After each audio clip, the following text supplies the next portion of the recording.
il n'y a personne là. T'as vu? C'est bizarre. Bon, comme ça, cette façon, on pourra s'entraîner tout seul. Ouais. Ouais, tranquille. Hein, de toute façon, après, ils vont arriver. Hein. Moi, ce que j'aime bien ici, c'est que c'était l'une des premières fois, enfin, qu'on était venu ici parce qu'on avait des galères de salle avec toutes les MJC et tout ça. Ouais. Donc, il fallait qu'on improvise et qu'on essaie de trouver un endroit qui est assez lisse où on pouvait s'entraîner. Et là, on est venu depuis l'époque 89 et dès qu'on a commencé, il y a pas mal de gens qui sont venus après. Ouais. Et c'est là que ça a pris un petit peu sa réputation aussi. Bon, il y a tous les gens. Hein. Ouais. Les gens les Italiens, les Américains, les Suisses, Belges, tous sont passés par là. Ouais. Bien quoi, c'est bien qu'on se rend. Au moins, quand on guérit, il y a quelque chose. Ouais. Il n'y a personne, là, tranquille. Salut les gars. Yeah. Bon, les gars, je vais mettre la musique, hein. Allez. Ça, c'est vraiment efficace. Et c'est la première fois qu'on l'a ramené au hall. Tu vois, tu peux mettre ça dans le sac. Et en plus, ça prend peu de place et tu as une qualité de son qui résonne vraiment bien ici. Moi, je trouve que c'est terrible.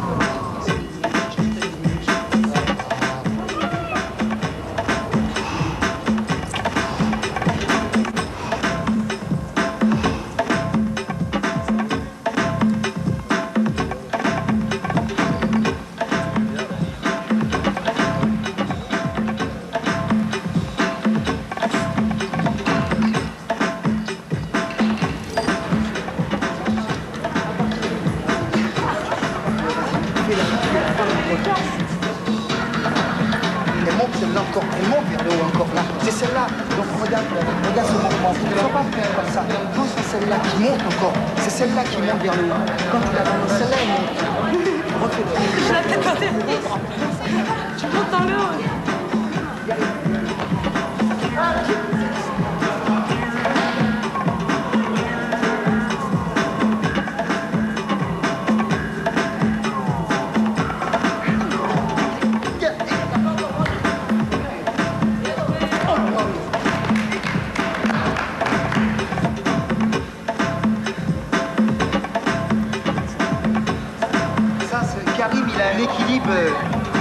Karim, il a un équilibre total. On revient demain, Karim.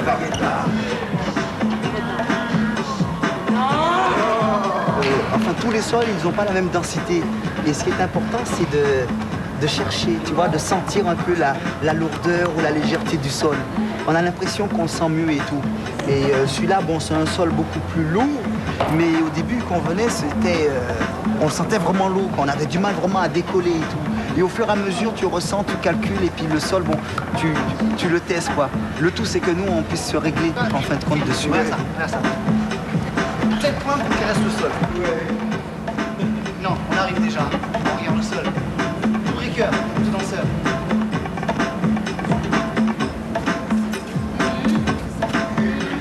Non, trop sale. Je ne lave pas assez.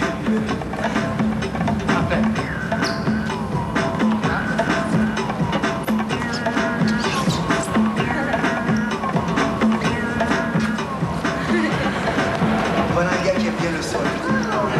L'échauffement, on est comme ça et on est toujours en train de sentir le centre de gravité du sol. Et on a l'impression de l'accorder avec nous-mêmes. Et après, bon, tu sens que celui-là, ouais, ça c'est le top, c'est de la qualité totale. Si jamais vous voulez tester un breaker, alors le breaker, tu dois toujours voir cette partie-là. S'il n'a pas ça, c'est que c'est pas un breaker, c'est un menteur. Non, sinon, on peut dire... Non, quoi? Moi je vais remettre les choses à leur place. Ouais. C'est une histoire de toucher du sol. Ouais. Moi, je parle au niveau des passe-passe. Parfois, Ouais. je vois des gens qui viennent juste de débuter. Je les vois déjà avec un gros truc là. Oui. C'est qu'il y a un malaise au niveau du toucher du sol. Mais L'appui, il est trop fort, quoi. Mais tu l'as ou pas? Que dalle. Mais tu l'avais, C'est Karima. le toucher. Que dalle. Oui. C'est le toucher. C'est Comment le ça, toucher. que dalle? C'est le toucher, mon. Eh, C'est le toucher. Mais si, il l'a Mais racheté. c'est rien, ça. Oui, mais Mais non, racheté. ça c'est parce que je travaillais. Mais non, ça je travaillais dans Tu l'as la pas maçonnerie, ça.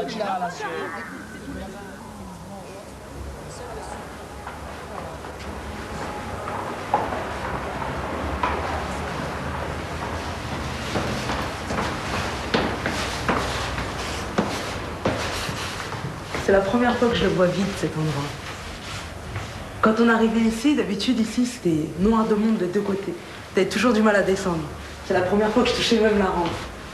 La couleur du sol, je l'avais jamais vue. Je savais même pas que c'était comme ça. Ici, t'avais toujours Junior qui était en train d'accueillir, qui était toujours accoudé ici. je vais pas dire à faire la star, mais pas loin, quoi. T'avais souvent aussi, enfin, pas mal de gens qui étaient quand même bien connus, quoi. Il y avait Johnny Go et tous ceux qui attendaient soit leurs amis ou des gens qui pouvaient pas rentrer, mais qui étaient toujours là, soit pour voir l'ambiance ou pour faire une tentative pour rentrer gratuitement, quoi. Dès que t'arrivais, c'était règlement de compte dans le défi, et c'était... Mais il y avait en même temps une bonne fraternité. Mais c'était chaud. C'était quelles années, ça? C'était en 87, 88 aussi. Moi, personnellement, c'est les 2 années qui ont le plus marqué pour moi, quoi. Là où j'ai vraiment ressenti le mot hip-hop underground, c'était ici. Pour moi, c'était là, le Globo.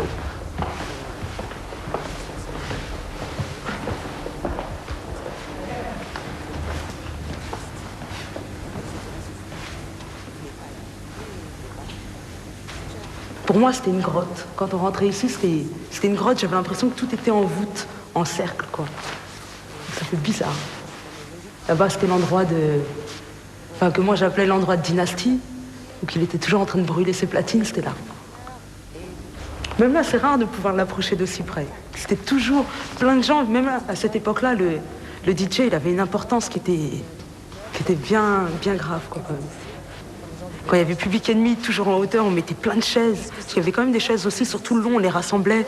On montait pour pouvoir bien être avec eux, quoi, en fin de compte, quoi, aussi. Et quand il y avait Dynasty, surtout, on était tous autour, tous accoudés comme ça. Enfin, ceux qui étaient là depuis le début, ils pouvaient être bien proches et ils bougeaient plus de là. Maintenant, on était tous de loin, on était en train de le soutenir. Et j'ai tenu dans la coiffure jusqu'à mes 20 ans. Je dis vraiment tenir, parce qu'une fois que j'ai connu ici, c'était vraiment dur, je voulais m'échapper, quoi, en quelque sorte. Et 18 ans, ça représente l'âge de la liberté aussi, quoi. Et quand mon père est décédé, je venais quand même tout le temps ici. Les gens, ils comprenaient pas, mais pour moi, c'était un endroit où j'oubliais tout. C'était une vie à part, quoi. C'était l'underground, la grotte. C'était un monde nouveau, en quelque sorte, aussi. Et il me ressemblait, quoi. Je me reconnaissais dedans.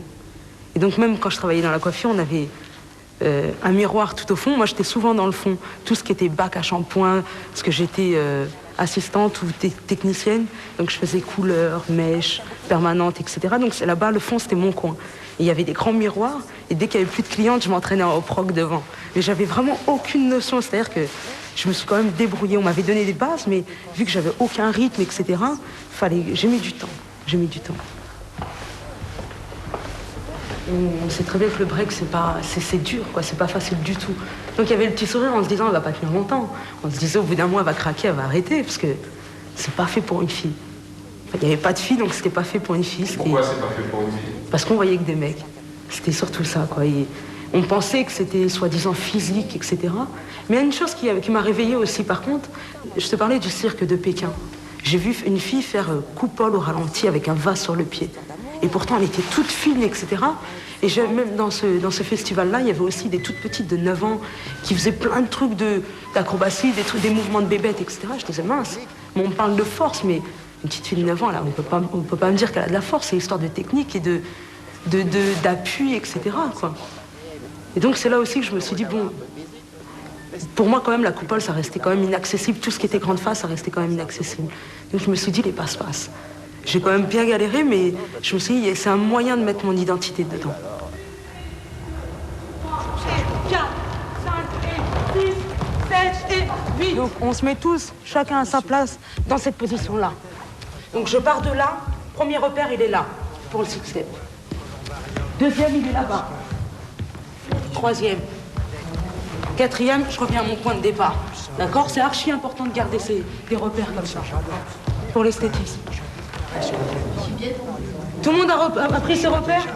Encore, on va y aller de plus en plus vite après. Regarde la position, je suis comme ça. Je suis pas du tout comme ça, je peux rien faire. Je suis comme ça.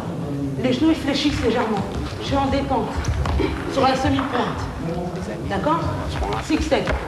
1 et 2, 3 et 4, 5 et 6, 7 et 8. On y va un peu plus vite. Le même, un peu plus rapide. 5, 6, 7, 8. 1 et 2, 3 et 4, 5 et 6, 7 et 8. C'est une tire d'un coup. 4. Paradis. Tu vois l'amorti? Normalement, tu dois faire pratiquement pas de banque. Tout n'est pas si facile, donc c'est à eux de travailler. Nous, on est là pour leur transmettre des bases, etc., avec tout ce qui est base hip-hop, mais on leur fait voir que le hip-hop, c'est personnel, quoi. Donc, les variantes, c'est à eux-mêmes de les trouver. Ça, c'est des mois, c'est des années de travail, c'est un passe-passe, par exemple, pour bien réussir. Un passe-passe à l'état simple, en le travaillant, admettons, je peux dire 3 fois par semaine, on met, je pense, minimum une année pour avoir un toucher particulier. Ou sinon, avant, je pense pas. Je pense pas du tout. Faites une spirale avec vos doigts pour voir le mouvement. Là, je descends. Ok? Là, pareil. Je descends. Comme ça. Ça. Là, il y a un pivot qui se fait. Hein. Encore. Après, vous allez dire que vous n'avez pas compris. Après, vous allez me dire, ouais, explique. Regarde, Okay? c'est ça. Tac. On commence. 6. Début. 7. Ouais, depuis le début. 6, 7, 8. 1, 2, 3, 4, 5. Plus speed. Plus speed. Allez, on continue. Je vais voir un peu.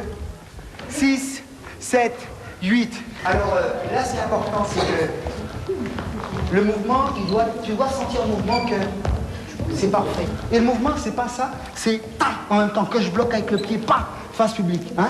Maintenant, le bras il part, et c'est là que je fais ma rotation. On y va là? Faites-moi juste ce mouvement. On le refait.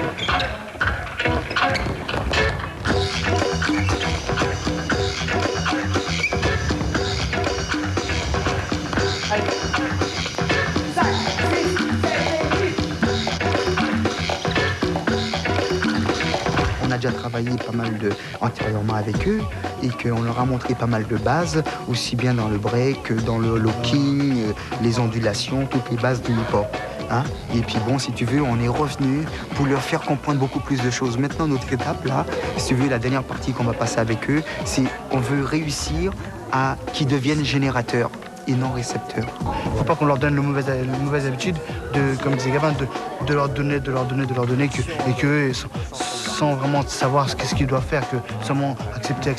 Alors que nous, on leur montre les bases. Une fois qu'ils ont bien assimilé les bases, leur dire que, même les encourager à dire oui, maintenant c'est à vous d'essayer de chercher autre chose que ce que nous, on doit vous apporter. Ce qu'il faut rechercher, c'est l'instinct. L'instinct, tout ce qui est en dehors de l'aspect trop intellectuel. Et donc c'est quelque chose qui est fondamentalement intérieur, c'est-à-dire c'est quelque chose qui, comment on appelle ça, qui est émotionnel, c'est-à-dire que c'est tout ce qui est instinct, c'est tout la manière d'improviser à l'instant même, c'est ce qu'on recherche. Et l'animal là, parce que l'animal ne pense pas, mais il agit toujours en fonction du flair. Et nous, si on veut évoluer, il faut qu'on arrête de calculer, de trop penser qu'est-ce qu'on va faire pour demain, qu'est-ce qu'on va faire, qu'est-ce qu'il y a. Une fois que tu te poses trop de questions, qu'est-ce qu'on va faire, tu vis plus. Tu vis dans un cauchemar et dans le même cycle. Et si tu veux, moi je pense que l'évolution de la danse vient de l'instinct animal.